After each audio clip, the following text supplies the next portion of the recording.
The Brotherhood Ballad and Rombough show is back, this time virtually, but it's all still the same. This episode is sponsored by Brooklyn Brew. New details will be coming shortly, but just wanted to give that plug. But how are we feeling about college football so far after 5 weeks, gentlemen? Yeah, Oh, go ahead. I just wanted to start off by saying I couldn't be more excited that the three of us are back, whether it be in person or all over the camera. I'm so thrilled about this, and I think it would just be injustice if I wasn't wearing some Taylor Swift merch and knew what's about to happen on Thursday. So I'll let Scotty take it away with his thoughts about this week from college football.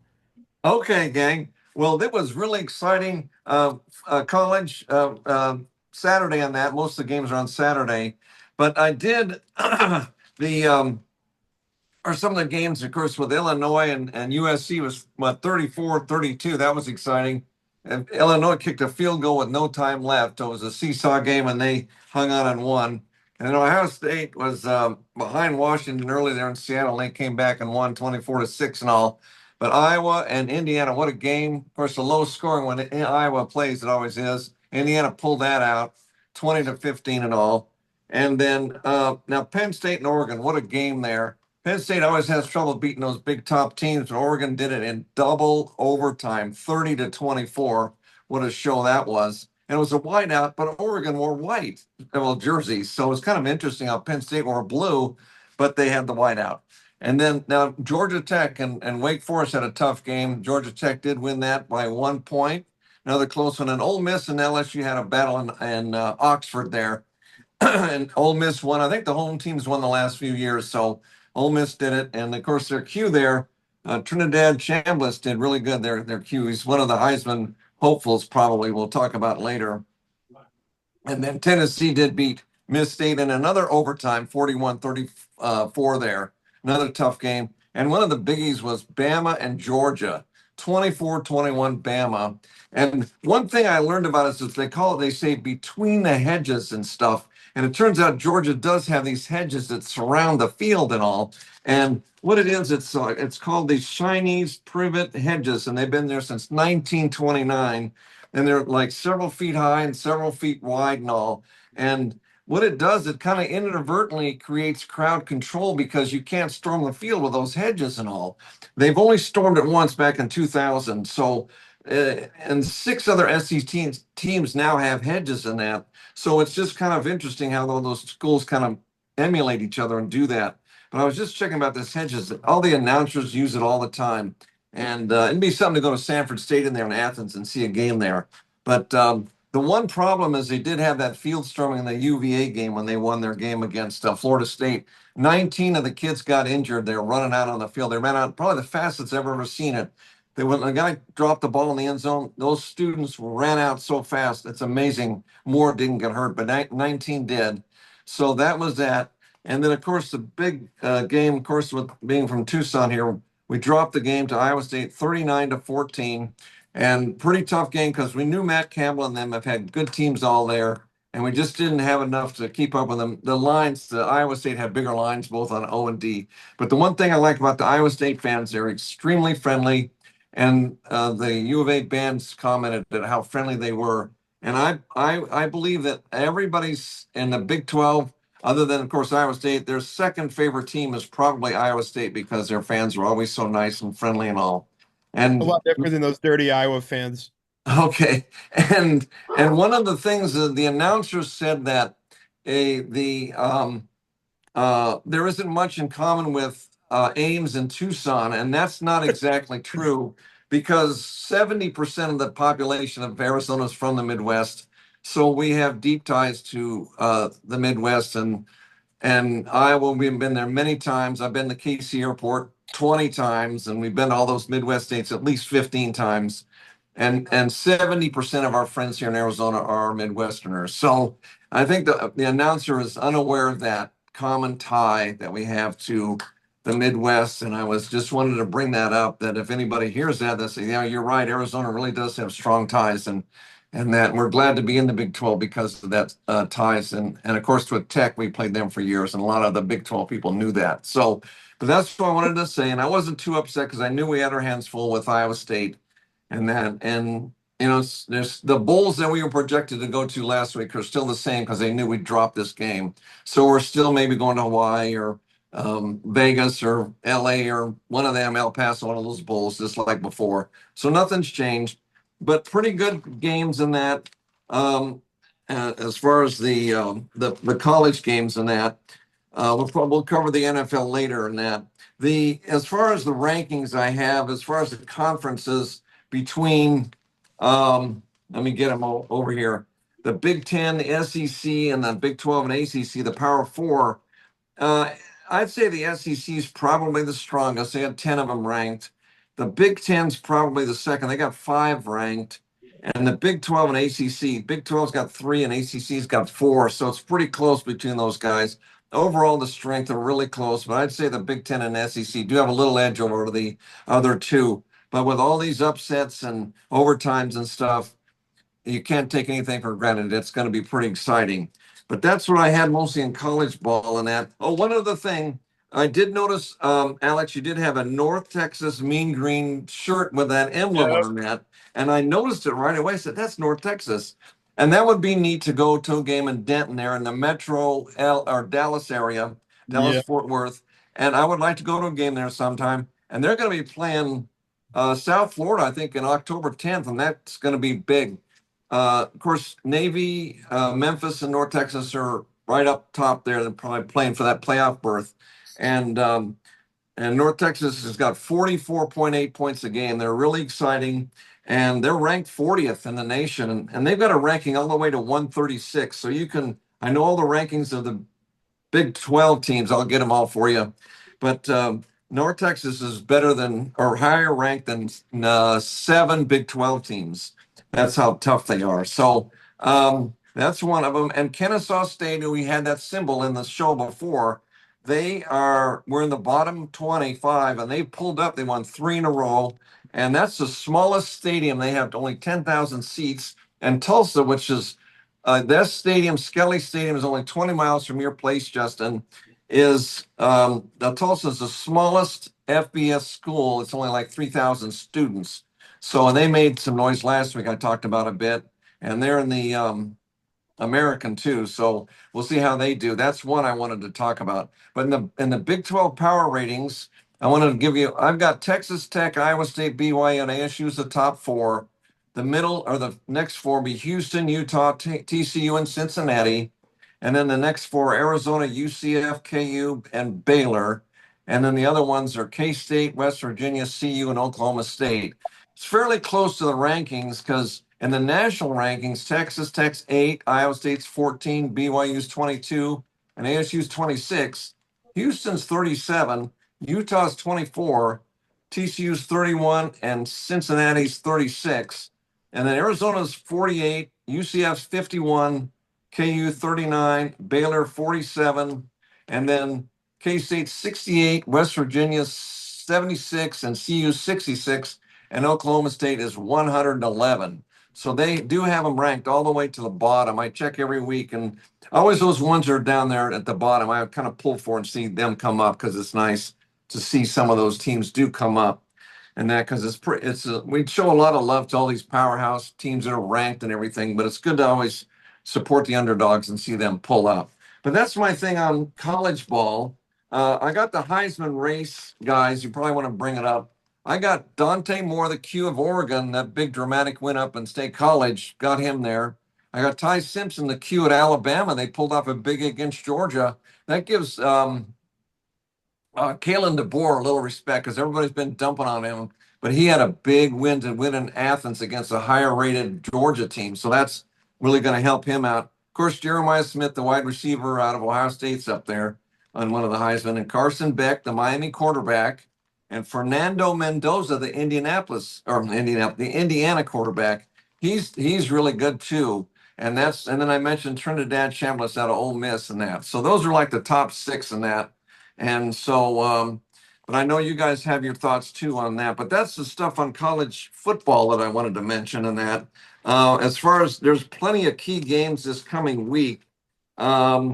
As far as Vandy's playing Alabama at Tuscaloosa, and Alabama's favored by 10.5. But Vandy's looking pretty good. They won some big games, if they were to beat Alabama twice in a row, that would be very historic.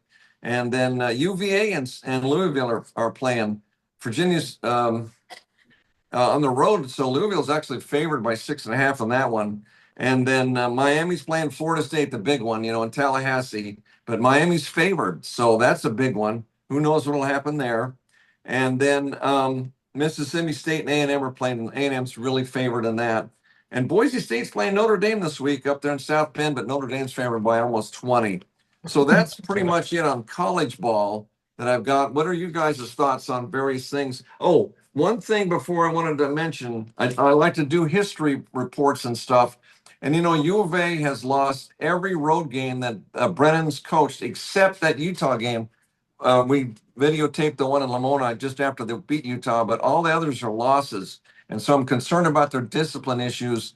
And it reminded me of a coach, Bob Weber in Tucson. He coached U of A from 69 to 72, and we did not win a road game in the first 2 years. And one of those losses was to UTEP in 1970. So we finally won our first road game in 71. We beat Washington State and Joe Albi Stadium in Spokane. We won that. So hopefully Brennan can win a road game, because Cincinnati, Houston, ASU, and CU, we got to play all four of them on the road. And I don't know if we'll break through on any of them. They all pretty good. CU's ranked fourth, but we barely beat them 2 years ago when we had that team that went to the Alamo Bowl. So I don't know if Arizona can win a road game, but they're going to have to show more discipline on that. That's what I want to comment about U of A. Hopefully they can pull it. They're favored by Oklahoma State by 20.5 points. So we'll see how they do. And I know you guys probably have your opinions on that and many other games, but that's just my update on college ball. That was And you quite guys the monologue, Dad. yeah, but I wanted to get it all out and dump the whole load, and then you guys can have fun. Well, that was a lot to dissect, but I think me and Alex can figure out a way to get through all that. But going back through what my dad just rattled off in 13 minutes, unbelievable performance there. That was quite incredible. But I was just letting you roll, so we could hit some of the key points that you did mention. You Okay. know, I think Friday night was probably the best slate we've had all season. There was a top 10 upset. Field storming potentially might have killed a Florida State player. Like that player in the end zone just got absolutely ran over. We had multiple games that were overtime this weekend, which I mean, it was one of the best weekends in college football. We found out that we have a new Heisman frontrunner in Dante Moore. John Mateer, when he gets back, I think will be right there, but he's probably going to be out until that Red River Showdown. And then we had SEC. We finally have parity. That was one of my winners of the week. We can get to winners and losers right now if you guys want. Field stormings, I think, was a huge winner.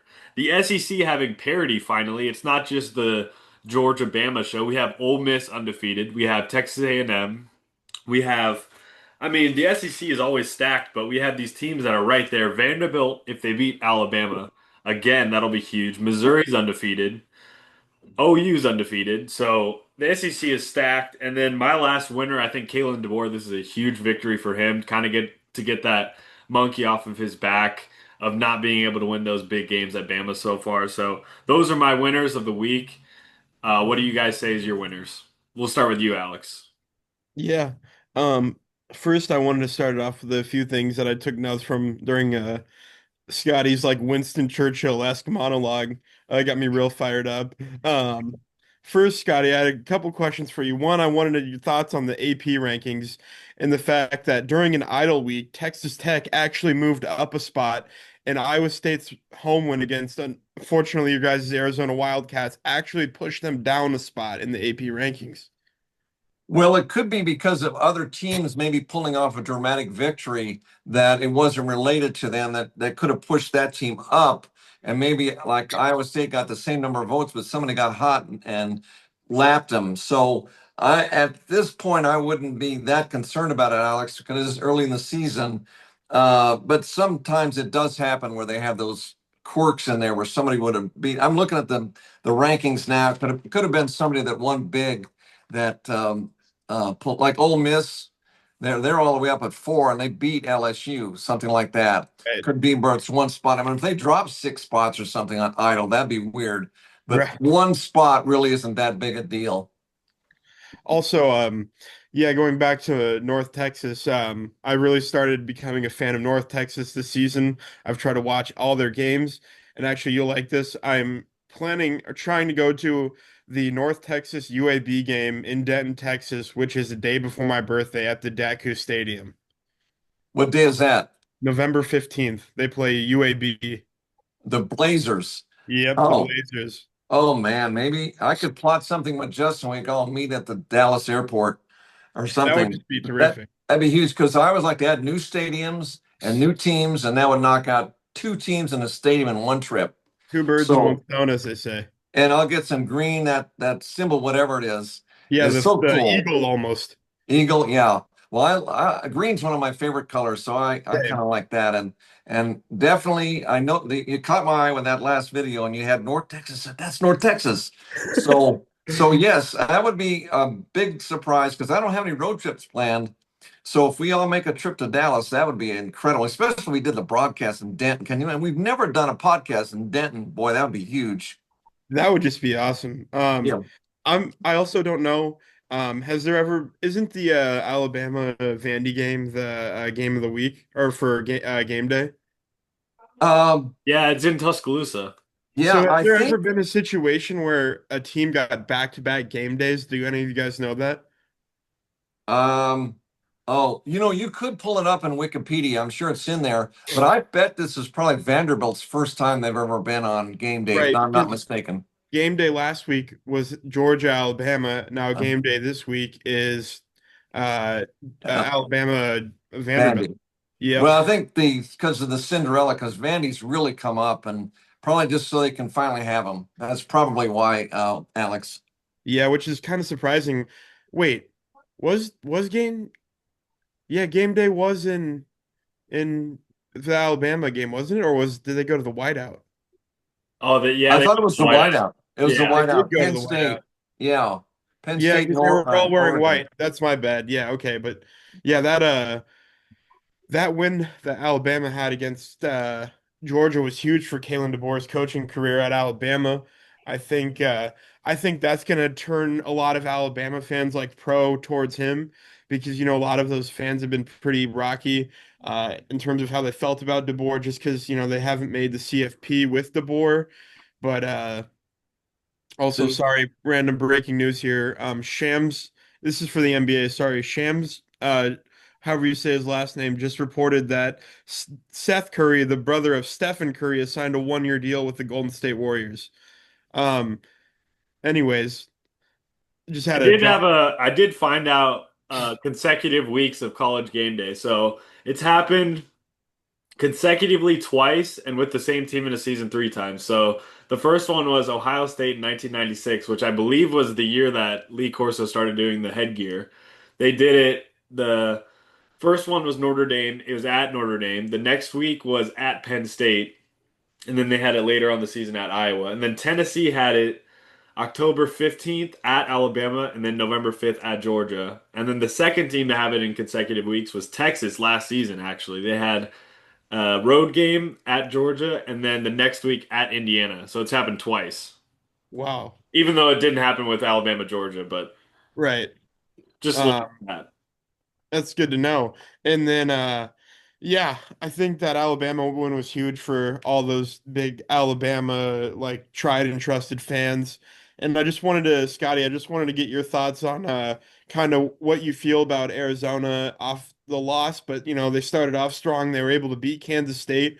Just kind of get your thoughts about where you think they stand and what you kind of expect out of them going forward for the rest of the season, even the upcoming weeks. Well, when Justin and I did our prediction in Oklahoma there at the beginning of the season, incredibly, I did predict the four games that we did. We'd win the first three, including K-State, but lose to Iowa State. So they're on target. So, because I mean, we've got built up our talent. We're better than we were last year, but not as good as the big boys. I mean, it's going to be tough to win those upper echelon teams that I mentioned earlier. As far as that, we don't play Tech, and we don't play. We've got BYU. That's going to be tough. Of course, ASU is going to be tough in that. Houston, we got to play. Utah, we don't play, or TCU. So we missed some of the biggies. So I think we can still squeeze a bowl but again, and it showed that we're not as good as we hoped we were. And so I thought the game would be closer, but Iowa State was just too strong, and we just couldn't stop them because their lines are simply bigger than ours. It's that simple. And they had a good game plan on that when they. Oh, and one thing is Iowa State has these huge receivers. They're all tight ends. And when they're that big, they're taller than the secondary guys. They can haul it in, and it's hard to bring them down. So Matt has an interesting philosophy where he has his receivers are all tight ends. So that makes it rough to defend. And that he's very sharp. He's a very good coach. But this, I think this reminds me when we first joined the pack, the one team we couldn't beat was Washington. They had Don James as their coach. He was really good. We took 10 years to beat them. And Iowa State, I think, is kind of like Washington was. They're going to be tough to beat for 10 years probably. So if we do, it'd be something. But they're tough. They're just like Washington. So yeah. One of the things I wanted to bring up with the Oregon Penn State game being so dramatic there at the end, I really thought Oregon was going to pull away at the. I mean, when it was 17-3, I thought the game was over. Dan Lanning even gave the throat slash "it's over" motion towards the cameras, but I think Penn State for this was just a huge blow. James Franklin falls to 4-21 against top 10 opponents, and he hasn't really played well against top five opponents either. And I just have a question for both of you. Do you think Penn State will win a national championship with James Franklin at the helm? Go. You can go, Alex. First. Yeah, sorry, Willie Pete. But even when I saw you this weekend, it's just we had to fade James Franklin. In primetime games, James Franklin turns into Casper the Ghost. You can't see him; he's nowhere to be found. I'm sorry, I'm sorry, Penn State fans too. I mean, shout out Turning Point USA for bringing the Freedom shirts to the student section. But with James Franklin, that national championship's going to be far, far away. Might be stuck in like Ohio State or something, or Columbus, or even down in Tuscaloosa. Yeah, it's going to be tough for him to do because he has that 4-21 record. And I thought this was going to be his breakthrough year. But when you load it up with those teams like Ohio State and Oregon and all those other teams in the Big Ten, it's just rough. And of course the SEC's loaded up too. So trying to get past three or four of them in the playoffs is almost impossible. And that's what Penn State's up against. Is sure they recruit well, they got teams. He was at Vanderbilt and they won. So Franklin can win anywhere. But to try to get to the top spot is going to be tough because these teams are so loaded and they have so much support. Like Oregon gets money all over the place, and Ohio State, I mean, they're super rich and they've got talent all over the place. So Yeah, it's hard to keep up in the SEC with those teams like Alabama and all them are all really tough too. Phil Knight gave Oregon $1 billion, basically, like Nike handed them $1 billion to do whatever they wanted with. So Yeah. I mean, yeah, James, like, if they cannot win a primetime whiteout game when Beaver Stadium is supposed to be the loudest, when it's supposed to be one of the hardest stadiums to play in all of sports, not just the college level, and they can't win against the worst ranked team, how in the Mhm. hell are they going to win a championship, Yeah. Yeah. especially at But a neutral site? yeah, well, maybe if they get enough time and maybe in 6 or 7 years they pull it out, they get Yeah, that long awaited championship because there maybe are $1 billion, as you say, yeah, Oregon gets. So it's tough. maybe Yeah, when Drew Aller stops throwing checkdowns, they might win a championship. Who knows? He there was you go. definitely one. He was probably the biggest loser of the week for me. For sure. You can put that in Sharpie, definitely. Now, I wanted to get your guys' opinion. It's already been 5 weeks in the college football season, and I definitely think some of my predictions and your guys' predictions are a bit off, but I wanted to know, as of right now, gun to your head, who are you picking to win the Power Four conferences in terms of ACC, Big Ten, Big 12, and SEC? Alex, you can go first. SEC, give me Bama, especially after that win against Georgia. Um, Texas and Arch Manning are frauds. I think the only other competitor would be Georgia. So Bama for sure. Big Ten, I think I mean, it's clear as day in my opinion. It's Ohio State with Oregon coming close at second. The ACC, I don't see any other team than Miami. Carson Beck has been doing his thing. So yeah, Miami, and then Big 12. It's going to be a dogfight between Texas Tech and Iowa State, in my opinion. Right now, I guess the gun to my head, not being an Iowa State fan or a Texas Tech fan, but living in Iowa, I'd probably lean towards Iowa State. Okay, you know what, Alex? We are on the same wavelength. And because, of course, the Big 12, I was thinking Texas Tech and Iowa State are really tough and clearly show how they do. Of course, BYU and ASU are right behind them. So, if they send more than two teams or four teams, whatever, those will probably be the four. But if they can send two, then both Tech and Iowa State should both go. But it's going to be really a dogfight, as you say, between Tech, and they'll be in Dallas or Arlington or whatever for the championship, probably there. Miami, yeah, in the ACC, Georgia Tech and Florida State and some of them can make some noise possibly. And Bama, you're right. That's probably the team because DeBoer's finally got him going, got over the hump and beat Georgia in that. I mean, there's still, they got 11 teams ranked, but I think it's probably going to be Alabama. Um, and yeah, that'd be the others are going to be close, but I think it'll be them, just like you said. And then of course Oregon's or not or Oregon and Ohio State will be the two, as you say, in the Big Ten. So yeah, I'm fully behind you 110% on that. I'm fading both of you guys. I got Miami for the ACC. That's where I'll have the same, but I'm gonna diverge. I think Oregon, Dan Lanning is a maniac. He's like a mini Dan Campbell. He's the Dan Campbell of college football. He's gonna get them to win the Big Ten. I'm sick of Ohio State. It's Oregon's time. Shout out to Phil Knight. Shoe Dog's a great book. Big 12, Texas Tech. Give me the Red Raiders. I love what I'm seeing out of them.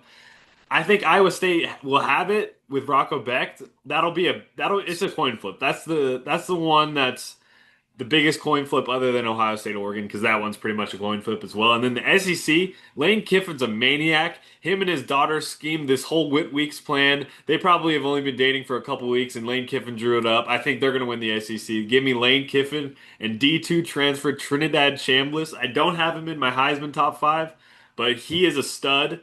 And we can get into that now. Heisman top five. Dante Moore, number one. John Mateer, I'm not going to lose faith, even though his hand did have to have surgery, but he'll be back for the Red River game, I'm sure. Fernando Mendoza, shout out. He's been an absolute stud. That Cal transfer. Ahmad Hardy, Missouri's running back, has been an absolute stud. He is the best running back in college football. And Diego Pavia at number five. If he beats Alabama, he's going to shoot up the Heisman rankings like he's in the alleyway of New York City. He's going to shoot all the way up there. And I think the Bo Prabula and Ahmad Hardy running back quarterback combo in the SEC, it's fighting to be the best. Looking at who is the best running back quarterback combo in the SEC, we have Texas A&M, Marcel Reed, and Le'Veon Moss. They're an unbelievable combo. Chambliss, as I mentioned, and Lacey, the running back for Ole Miss, he's been an absolute stud. Tennessee, Aguilar and Bishop, and Arkansas, Taylon Green, and Washington Jr. at running back. Those are the best top five, and I think Bo Prabula and Ahmad Hardy could fight for that number one spot. So definitely be on the lookout for Missouri. Alex, give me your top five. I need it. Yep. Well, I got six for you because I actually took notes. I included a sixth. Number one, this might sound crazy to you guys, but number one, I've got Ty Simpson. I think that performance against Georgia boosts them to such a level that you like. That's how I'm feeling right now. I mean, out of all the hate and like finally the fans are like finally Alabama's losing, you know. They don't start off well with DeBoer. Things aren't looking good. And then for like God falls out of the sky and Ty Simpson throws a check down pass to 395-pound Kalen Proctor for a almost a touchdown. So give me Ty Simpson at one. Give me Dante Moore at two. Give me Jeremiah Smith at three. Give me Carson Beck at four. Fernando Mendoza at five. And last but not least, at number six, Trinidad Chambliss. We all have different lists. I love it. Actually, me and Alex just flipped one and two. All the others were in order. Well, you guys seem to be pretty much on the same page, so I'm just the Yeah. odd man out, but that's fine. That's how we do it here on the Brotherhood Ballad Rombough Show collab. We love to see it.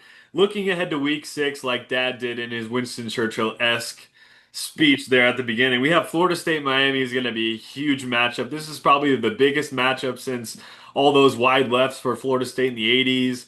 It's gonna be shaking there. I believe it's in Tallahassee. Miami's coming to town. Carson Beck, hopefully his Lamborghini gets there in one piece, but I Hoping think it's it's going to be a stolen. showdown.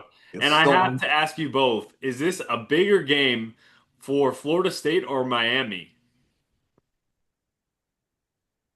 I would say Florida State because they're the underdog. And if they lose, they potentially could be out of the college football playoff. Yeah, pretty much. So I think with Florida State, I mean, is there a wide receiver that got like trampled, like Black Friday trampled? Is he all right? I Oh, the think Q? I think the bigger I'm gonna have to agree with Scotty this one. I think Florida State at home coming off a bad loss to Virginia. Um, Miami's hot right now, and this is a home game for Florida State. I think all the pressure is on Florida State. A two-loss ACC team, it's going to be tough unless they obviously win the conference. Is going to be very tough to make the college football playoff. We're going to see probably a potential two-loss team out of the SEC make it. Big 12, it's going to be close. Big 10 could be a two-loss team as well. Before we move on to part two in the NFL, I did have to ask you guys for the upset of the week. I will start. I think this is time for Arch Manning to really go on the grill and get sizzled because I think the Gators in the swamp are going to be coming for his head. I think his uncles are going to have to turn off that television because Arch Manning is going to he's going to feel it. I think this is a redemption game for DJ Lagway. The swamp's going to be rocking. The ghost of Tim Tebow is going to be within Lagway's right arm, and it's going to be a bloodbath. I think Texas doesn't know what's coming. They've been out of the national limelight for a little because they haven't had that Ohio State game. Arch Manning, I hate what he's doing, just flexing over Sam Houston State linebackers. Like these guys are barely getting a full ride scholarship. Why are you standing over them and flexing? So Arch Manning, I think they get upset this week at the Swamp. Yeah, Do you have the upset prediction? I have two. The first one is exactly that. I saw that matchup. I said, "Oh baby, it's time. DJ Lagway is going to turn into a prime Jordan Travis, and we're cooking." Or Jameis Winston, he's stealing crab this week. Who knows what's happening? But either way, Florida's going to be eating W's, baby. It's going to be a Gatorade bath. It's going to be a massacre. I hope Texas gets murdered. Arch Manning is a joke. Texas has nobody. They shouldn't even be ranked at all. They suck. Who cares? You flex over Sam Houston State? That's like flexing over a Graceland football player. Like what? Like the hell's the point of that? And your If I other was upset? if I was Eli and Peyton, I would be just livid. I mean, I wouldn't even turn those damn games on. It would be a joke. The other upset that I have in mind that I think cook and watch them, Houston Cougars, baby. They're coming. They are coming. It is in Houston. It is a 6 o'clock game. Houston, I know Texas Tech, they did some bad things with their backup quarterback against Utah, but Houston's cooking right now. They're also undefeated. Um, and I checked the IR report this morning, and Texas Tech's injury report this morning was rather long. A lot of their wide receivers were on it, and their running back Quentin Joyner was also on it. I know obviously Texas Tech is a lot better of a team, like in terms of yards per game, total yard, all that stuff. But watch out for Houston. I think at home there might be something cooking up down there in Houston. It's not a safe city, so you better watch out what's going to happen on that field come Saturday night. Scotty, what about Oh, you? A little upset pick of the week. actually, I didn't have one, but I'm sure interested in the games you pointed out because how big a dog is Florida in that game in Gainesville? They're 6.5 point underdogs. Okay, that would be something. Okay, well, if they win, we'll have quite a show next week. That's for sure. And then Houston, yeah, Houston's coming up because I've got them ranked fifth in the thing there, and they are undefeated. And so dogging it out right behind the big four.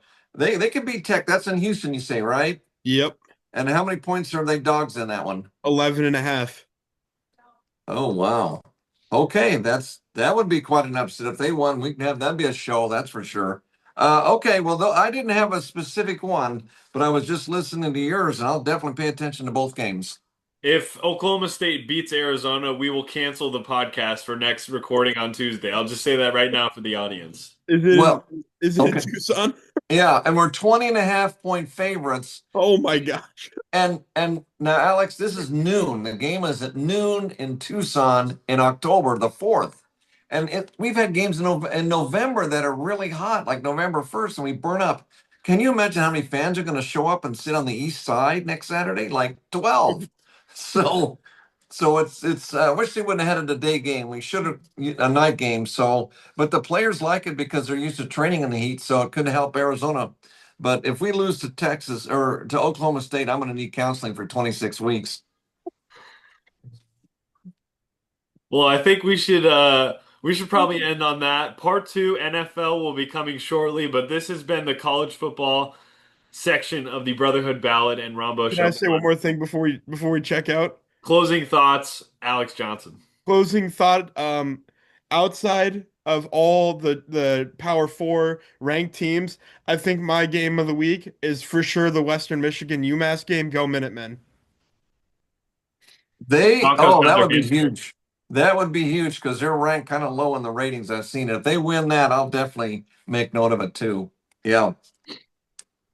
Okay. And the Brotherhood Ballad Rombo Show. We We'll be will be back. out. Part two will be out shortly. And thanks for watching.